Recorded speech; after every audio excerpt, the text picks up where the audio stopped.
इंसान जिस दुनिया में रहता है उस दुनिया के कुछ छुपे हुए काले राज हैं जिन्हें इंसान आज तक समझ नहीं पाया है। लेकिन इंसान के सोच के परे भी एक दुनिया है, काले घने अंधेरे की दुनिया, जहां काले साए बसते हैं। आज की कहानी एक ऐसी ही दुनिया, एक ऐसे ही रास्ते के बारे में है। बस एक आखिरी मोड़ और फिर कॉलोनी दिखाई देने लगेगी। कॉलोनी में घरों घरों में जलते हुए लाइट्स दिखाई देने लगेंगे। ये सोचकर मनीष अपने आप को किसी तरह तसल्ली देते हुए तेजी से आगे चला जा रहा था।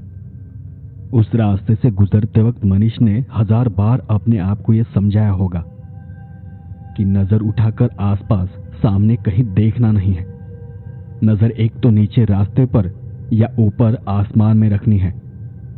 आसपास या फिर पीछे मुड़कर तो बिल्कुल भी नहीं देखना है।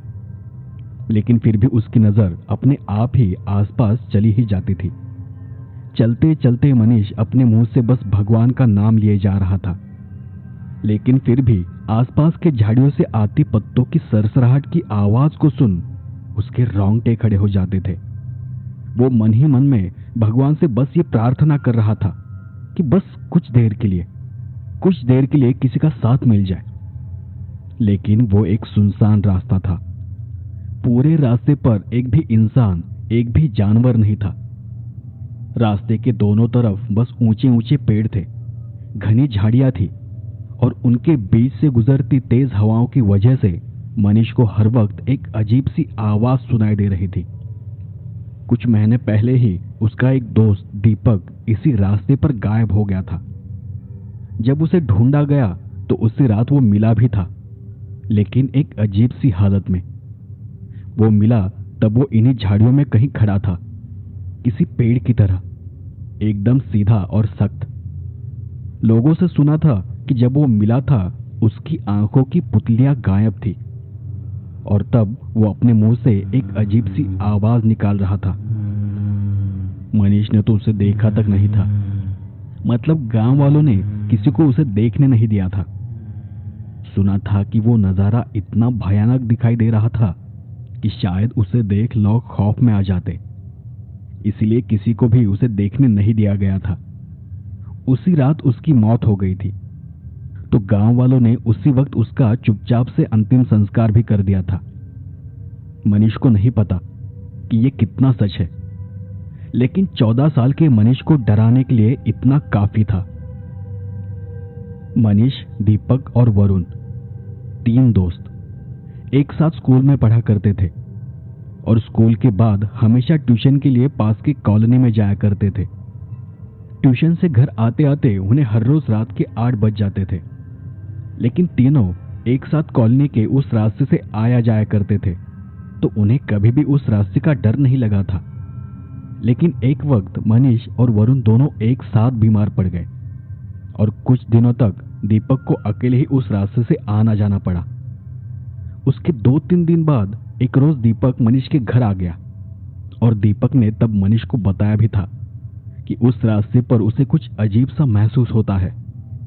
वो बहुत सारे हैं, ऐसा लगता है जैसे हर वक्त वो बस उसे घूरते रहते हैं और इसीलिए उस रास्ते से आने जाने में उसे अब बहुत डर लग रहा है। लेकिन तब मनीष उसकी बात का मतलब समझ नहीं पाया था और फिर उसके अगले ही दिन दीपक के साथ वो हादसा हो गया। उस रात दीपक ट्यूशन से घर वापस नहीं लौटा। घर आते आते दीपक बीच रास्ते में ही कहीं गायब हो गया था। जब उसके घर वालों ने, कॉलोनी के लोगों ने उसे ढूंढा तो वो रात एक पेड़ के पास खड़ा मिला, एकदम सीधा, किसी लकड़ी की तरह। उसमें न तो कोई हलचल थी और न ही वो किसी की बात का जवाब दे रहा था। घर वालों का कहना था कि किसी सदमे की वजह से उसकी ऐसी हालत हुई थी, लेकिन सिर्फ मनीष जानता था उस किसी के बारे में, वो जो बहुत सारे हैं, पर वो क्या है वो मनीष को भी ठीक से पता नहीं था। पर वो इंसान यकीनन नहीं है, इसका मनीष को पक्का यकीन था। उस घटना के बाद वरुण और मनीष दोनों एक साथ ही उसी रास्ते से गुजरने लगे थे। लेकिन इतने महीनों बाद आज यह दिन आया था कि वरुण उसके साथ नहीं था।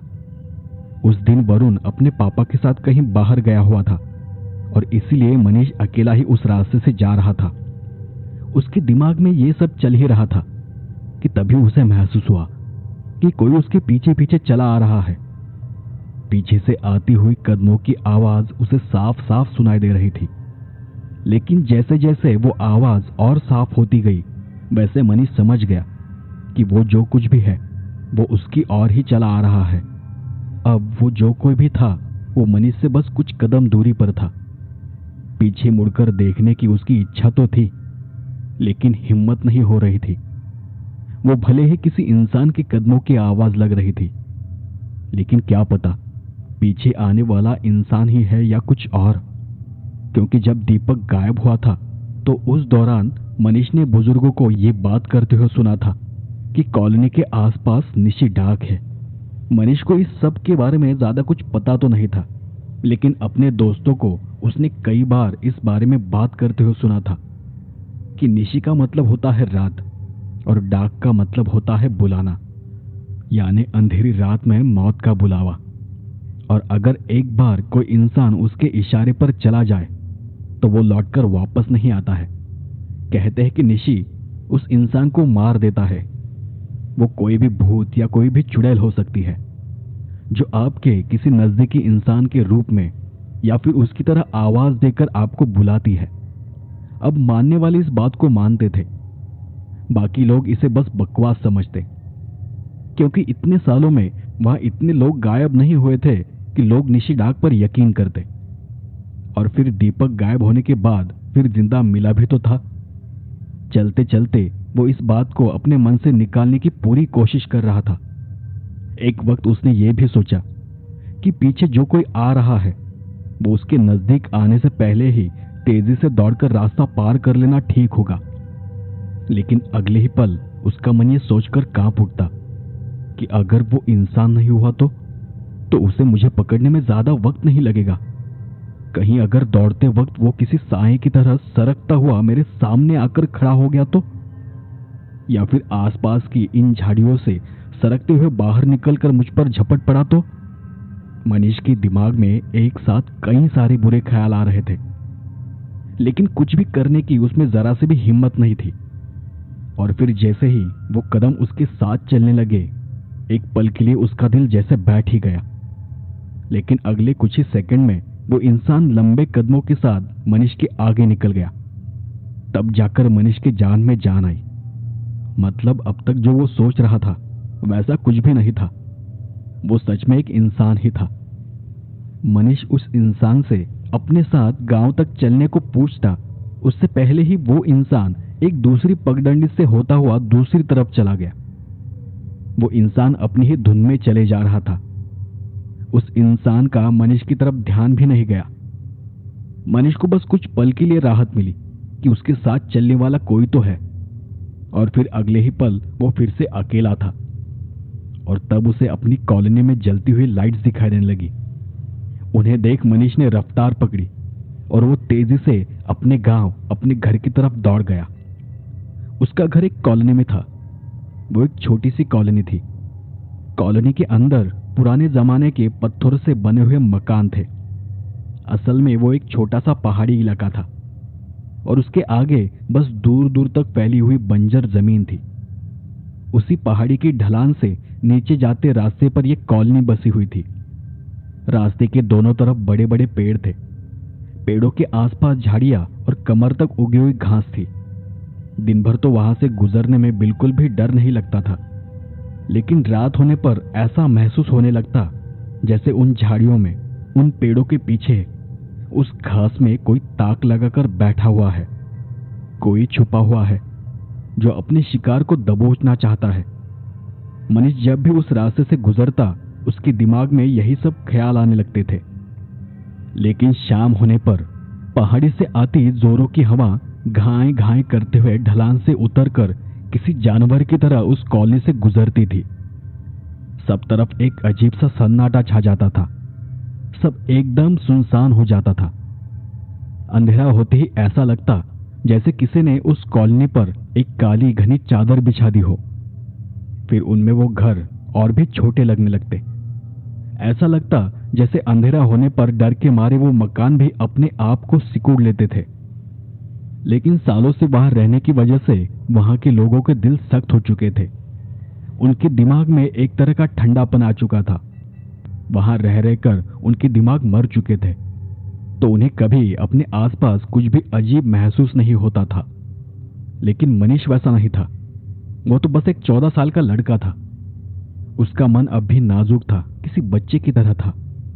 वो हमेशा अपनी ही दुनिया में खोया रहता। कभी कभी उसे ऐसा लगता कि यहाँ जो लोग रहने आए हैं ये यहाँ के पहाड़ों, पेड़ों, हवाओं को पसंद नहीं है, और वो सब जैसे बार बार इन सब लोगों को यहाँ से जाने के लिए कह रहे हो।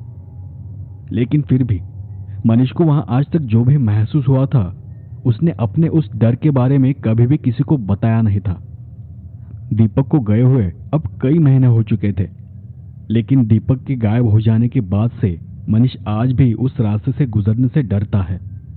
आखिरकार दौड़ते भागते मनीष अपने घर पहुंच गया, हमेशा की तरह डरा डरा सा। लेकिन घर में किसी को भी उसकी तरफ ध्यान देने के लिए वक्त नहीं था। पिताजी थोड़े सख्त स्वभाव के थे, तो माँ हमेशा अपने कामों में लगी रहती थी। अब भी वो रसोई घर में खाना बना रही थी और पिताजी अपनी आराम कुर्सी पर बैठ आज का अखबार पढ़ रहे थे। मनीष अपने डर को छुपाने के लिए सीधे अपने कमरे में चला गया और वहां जाकर वो अपने बिस्तर पर लेट गया। एक रोज उसने अपनी माँ से और पिताजी से ये बात कहने की कोशिश की थी, पर उनको यही लगता कि मनीष ट्यूशन न जाने के लिए बहाना कर रहा है और इसलिए ये सब नाटक है। लेकिन रोज ट्यूशन से आने के बाद उसका वो सफेद पड़ा और पसीने से भरा हुआ चेहरा, घबराई हुई नजर, कांपते होठ और थरथराती आवाज की तरफ घर में किसी का भी ध्यान नहीं जाता था। उसने वहां किसी को ठीक से देखा तो नहीं था, लेकिन उसने ये महसूस जरूर किया था कि उसे देखने के लिए उन झाड़ियों में कोई कोई इकट्ठा हो जाता है। और जब मनीष उस तरफ देखता है तो वो किसी काली परछाई की तरह सरकते हुए झाड़ियों में पेड़ों के पीछे छुप जाता है। उसे ये एहसास हर वक्त बना रहता है कि पेड़ों के पीछे छुपकर चोरी छुपे कोई उसे देख रहा है। अगले दिन ही वरुण फिर से स्कूल जाने के लिए तैयार हो गया। अब मनीष और वरुण दोनों साथ साथ उस रास्ते से जाने लगे थे। तब कहीं जाकर मनीष ने राहत की सांस ली थी। दोनों जब भी साथ होते तब उसे ऐसा कोई भी एहसास नहीं होता था, लेकिन जब भी वो अकेला होता उसे वो बुरे ख्याल आने शुरू हो जाते। मनीष वरुण को वो सब कुछ बताना चाहता था, लेकिन उसे ये डर भी लग रहा था कि कहीं उसकी बात सुनने के बाद वरुण ने डर के मारे ट्यूशन आना ही बंद कर दिया तो उसे फिर अकेले ही उस रास्ते से जाना पड़ेगा। अगले बस कुछ दिन तक ही सब ठीक रहा और फिर एक दिन वही हुआ जिसका मनीष को डर था। एक शाम स्कूल से छूटने के बाद वरुण ने कहा कि वो ट्यूशन नहीं आने वाला है। उसकी वो बात सुनकर मनीष एकदम से चौंक गया। मनीष ने वरुण से पूछा कि क्यों ऐसे अचानक ट्यूशन बीच में ही छोड़ रहा है, तो वरुण ने कहा कि उसे रात में कॉलोनी वाले उस रास्ते से आने जाने में डर लगता है, और जब उसने अपने घर वालों को ये बात बताई तो घर वालों ने उसे तुरंत ट्यूशन बंद करने को कहा है। तो मनीष ने वरुण से पूछा, क्या तूने भी उस रास्ते पर कुछ अजीब सा महसूस किया है? तो वरुण ने अपना सर ना में हिलाते हुए कहा, नहीं रे, लेकिन दीपक की मौत के बाद से मुझे वो रास्ता ठीक नहीं लग रहा। उस रास्ते पर हमेशा एक अनजान सा डर लगा रहता है। उस दिन मनीष भी ट्यूशन नहीं गया। स्कूल से वो दोनों भी सीधे घर चले गए। मनीष ने सोचा कि वरुण की तरह घर पर बताने के बाद उसका भी ट्यूशन बंद हो जाएगा, लेकिन उसे घर में देखकर उसके पिताजी काम से वापस आते ही उस पर गुस्सा हो गए। उन्होंने मनीष को काफी खरी खोटी सुनाई। मनीष ने कई मिन्नतें की, लेकिन वो सुनने को राजी ही नहीं थे। माँ ने भी एक वक्त मनीष का पक्ष लेते हुए उनके पति को समझाने की एक नाकाम कोशिश की। कहा कि शायद आपने मनीष की ओर ध्यान नहीं दिया है, लेकिन पिछले कुछ दिनों से उसकी हालत खराब होती जा रही है। पिछले कुछ दिनों से वो ठीक से खाना तक नहीं खा रहा, बस डरा डरा और सहमा सा रहता है। लेकिन पिताजी ने सख्ती से कहा कि ये बहाने उन्हें बिल्कुल भी नहीं चलेंगे। मनीष की ट्यूशन की पूरी फीस उन्होंने पहले ही भर दी है और मनीष पढ़ाई में भी कुछ खास नहीं है, तो वो ये बिल्कुल भी नहीं चाहेंगे कि किसी अफवाह की वजह से उसका नुकसान हो जाए। इतना सब कुछ समझाने के बावजूद मनीष के पिताजी एक नहीं माने। मतलब मनीष का हमेशा की तरह ट्यूशन जाना तय था। अब मनीष पिछले वक्त की तरह अकेला ही उस रास्ते से गुजरने लगा था। अब वो रोज डरा डरा सा रहने लगा था। उसकी तबीयत भी अब दिन ब दिन खराब होती जा रही थी। रात रात भर उसे नींद नहीं आती थी। उस रास्ते के बारे में सोच वो अचानक डर कर नींद से जाग उठता था। एक अनजान डर ने जैसे उसे घेर लिया था। लेकिन उसके पिताजी को लगता कि ये सब ट्यूशन न जाने का बहाना है और वो मनीष की ओर बिल्कुल भी ध्यान नहीं देते थे। ऐसे ही दिन गुजरते चले गए। मनीष हर दिन एक अजीब से खौफ में जीने लगा था। और फिर ठंड के मौसम को शुरुआत हो गई। अब धीरे धीरे दिन जल्दी ढलना शुरू हो गया था। मनीष को इस बात का अंदाजा था कि अब 6 बजे तक अंधेरा हो जाता है, तो वो जल्द से जल्द ट्यूशन से निकलकर घर जाने की कोशिश करता था। उनकी वो कॉलोनी शहर से बाहरी जगह पर होने की वजह से वहां लोगों का आना जाना कम ही हुआ करता था। और आखिरकार वो दिन आ गया। मनीष अकेला ही उस रास्ते के एक छोर पर खड़ा था। सामने उन्हीं ऊंचे घने पेड़ों की पंक्तियां थी। आसपास घनी झाड़ियां और घास थी और उनके बीच से वो सुनसान रास्ता गुजर रहा था। आज न जाने क्यों उस रास्ते पर आगे बढ़ने की मनीष की जरा भी हिम्मत नहीं हो रही थी। जैसे आज उसे अंदर ही अंदर ये महसूस होने लगा था कि आज ही वो दिन है। आज वो सब उसे नहीं छोड़ेंगे। न जाने कब से वो बस उसके आने का इंतजार कर रहे हैं। वही जो उसे रोज छुप छुप कर देखते हैं, वही काले धुएं जैसे सरकते हुए साए। मनीष खड़े खड़े ही रास्ते को बस घूर रहा था। आज हवाएं भी पहले से ज्यादा तेज थी। पहाड़ से उतरती हवाएं उन पेड़ों के बीच से साए साए करते हुए गुजर रही थी और उनकी आवाज को सुन मनीष के रोंगटे खड़े हो रहे थे। घर जाने में देर हो रही थी, लेकिन मनीष को आगे बढ़ने से आज बहुत डर लगने लगा था। एक तरफ मनीष था तो दूसरी तरफ उसका घर था, लेकिन उन दोनों के बीच जो दूरी थी उसे तय कर पाना आज बहुत मुश्किल लग रहा था। कई देर से वो इंतजार कर रहा था कि अगर किसी का साथ मिला तो वो किसी तरह रास्ते को पार कर लेगा। पर 20 से 25 मिनट गुजर गए। वो उसी रास्ते के सामने खड़ा था। अब तक वहां कोई नहीं आया था। बहुत देर हो जाने की वजह से मनीष ने एक बार फिर घबराई हुई नजर से उस रास्ते को देखा, लेकिन तब उसे वहां कोई भी आहट, कोई भी हलचल महसूस नहीं हुई। मनीष अकेला था, एकदम अकेला। अब और भी देर हो रही थी। किसी भी तरह उसे उस रास्ते से जाना ही था। उसका मन उससे बार बार ये कह रहा था कि आज कुछ तो बुरा होने वाला है। आखिरकार हिम्मत कर वो अपना सर झुकाकर तेजी से चलने लगा। न जाने क्यों, पर मनीष के दिल की धड़कनें अचानक से तेज हो गई, जैसे उसे किसी अपशकुन का आभास हो गया था। वो हमेशा की तरह भगवान का नाम बड़बड़ाते हुए जा रहा था। उन पेड़ों में, उन झाड़ियों में कुछ हलचल होती, लेकिन मनीष उस तरफ देखता तक नहीं था। चलते चलते वो लगभग दौड़ने ही लगा था।